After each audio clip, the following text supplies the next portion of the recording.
we look back into the data, and we're looking at this now for the last 4 months.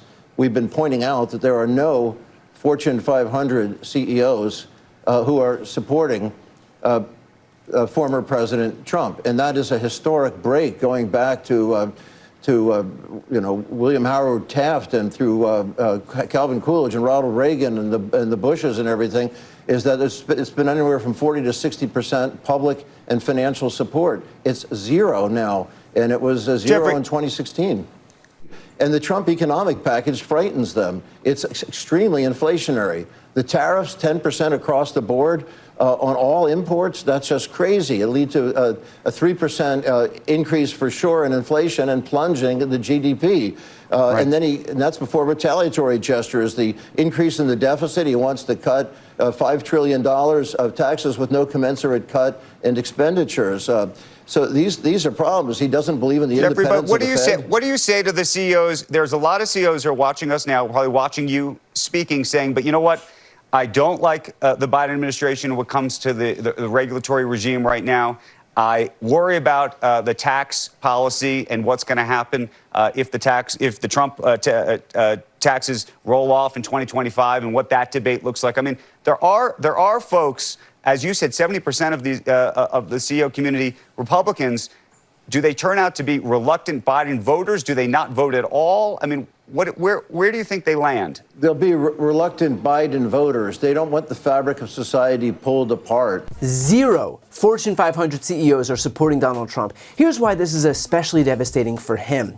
His entire shtick is that while he may lack everything else, at least he's a business genius. And that while he spent his whole life being greedy for himself, now he's going to be greedy for you. That's the pitch. Except now that veil has been lifted. Donald Trump's own purported peers, the people who are literally all running the biggest companies in the United States, are universally refusing to endorse him. What Trump is relying on now are people with no business sense believing that he has business sense. But if you want to know whether he actually has any, just look at the actual people who are running companies. That should spell things out pretty clearly. In fact, it only gets worse. If only it was all about the Fortune 500 CEOs who are dealing a blow to Trump. Because in addition to those CEOs, 16 Nobel Prize-winning economists have come out with a grave warning about a Trump presidency, saying that his plan would reignite inflation and deal a major blow to not just the US economy, but the global economy. As a reminder, Trump's plan is to impose 10% tariffs on all imports, including a minimum 60 but as high as 100% tariff on Chinese goods. And look, I get the isolationist rhetoric, I get why it's appealing to some people, but let's talk about the practical impact of a 10 to 100% tariff. It would send the price of your goods soaring. Republicans have spent the last year railing against global inflation, and yet now they're lining up behind a guy whose promises to raise prices of virtually all goods by 10 to 100%? We live in a global economy. Some goods are never going to be made in the United States. And so those higher costs as the result of Trump's tariffs won't be absorbed by the companies, they will be passed on to the consumer. That's how it works. So unless you want higher prices on virtually everything, you might want to recognize what every economist and CEO is already seeing. Trump will devastate consumers in this country. As part of their warning, The Economist wrote, "We believe that a second Trump term would have a negative impact on the U.S.'s economic standing in the world and a destabilizing effect on the U.S.'s domestic economy. Many Americans are concerned about inflation, which has come down remarkably fast. There is rightly a worry that Donald Trump will reignite this inflation with his fiscally irresponsible budgets." And look, am I an economist? No. I do have a degree in business and economics, but the point is that if people who are literally leading their fields have all said that Trump's policies will usher in devastating consequences, then I believe them. In the same way that when I want medical advice, I listen to doctors. When I want car advice, I listen to mechanics. I know that the Sean Hannitys and Maria Bartiromos of the world would have you think that dear leader Donald Trump can do no wrong, but they are not economists. They are propagandists who are looking for a tax cut so that they can keep more of their millions. But here's an even more convincing argument. At least as far as the Fortune 500 CEOs are concerned, for much of the business community, they are just interested in getting a tax cut. Let's be honest, that is the litmus test issue for so many in that community. And yet the fact that even these people are souring on the guy whose literal only accomplishment from his first term in the White House was a tax cut for millionaires and billionaires should show you just how dangerous and unhinged Donald Trump is. When people who only want tax cuts aren't endorsing the tax cut guy, it should really give you pause about what a second Trump term would look like. And that's a point, by the way, that congressional candidate Will Rollins, running for Congress in the crucial swing seat of California's 41st congressional district, made during our most recent interview. I think it's a testament to how bad it's gotten that all of some of the richest people in the United States got into one room begging for an excuse to support this guy because they want their taxes to go down, and they left alarmed.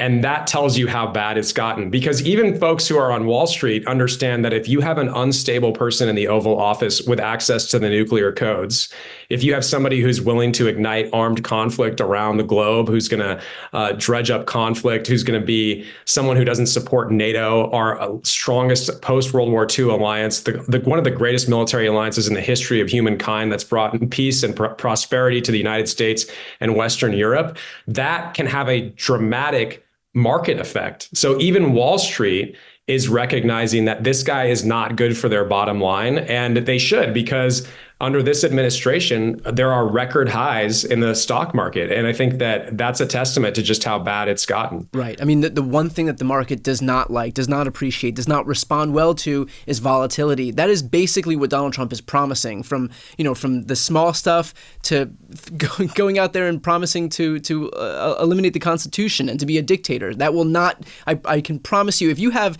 these millionaires and billionaires who, to your exact point, are walking in that room looking for any excuse to get the tax cut that they so desperately want, for even them to recognize how bad his instability would be on the market, it kind of is a blinking red light for the rest of us. There's also the fact that while Trump and Republicans beat their chests about how they, and only they, can manage the U.S. economy, the truth is that there hasn't been a single Republican administration in my entire lifetime that has outperformed a Democratic administration. Not on GDP, not on jobs, not on unemployment. In fact, not only do Democrats outperform Republicans, the U.S. is currently leading the entire G7 in economic performance. We've got the strongest economy in the industrialized world. And yet Republicans are promising that the guy who left office with a net 3 million job loss and a 6.3% unemployment rate, almost double what we have now, whose only plan is tariffs and trade wars, is gonna fix that? Give me an absolute break. If they were any more detached from reality, they would be in another universe. The simple fact is this: Republicans are not responsible stewards of the U.S. economy. They exist to serve their donor class. That's all. That's why they campaigned in 2018 on a middle-class tax cut to follow their initial billionaire tax cut. If the initial one actually helped the middle class, they wouldn't have needed another one. And of course, they never had any intention of a middle-class tax cut. That was merely a carrot that they dangled on a stick to convince a bunch of suckers to vote for him. But when they actually used their political capital, the only people they looked out for were the ultra-wealthy. So they will once again employ the same strategy here, but don't be fooled. Do not listen to what these people say, watch what they do, because they don't want to help you, they want to help themselves. A point, by the way, that the Biden campaign made it in their most recent ad.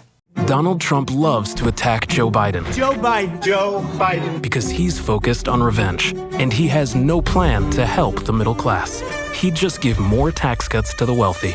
Joe Biden is working every day to make your life more affordable. He capped the cost of insulin, lowered healthcare costs, and made big corporations pay their fair share. Here's the difference. Donald Trump is only out for himself. Joe Biden is fighting for your family.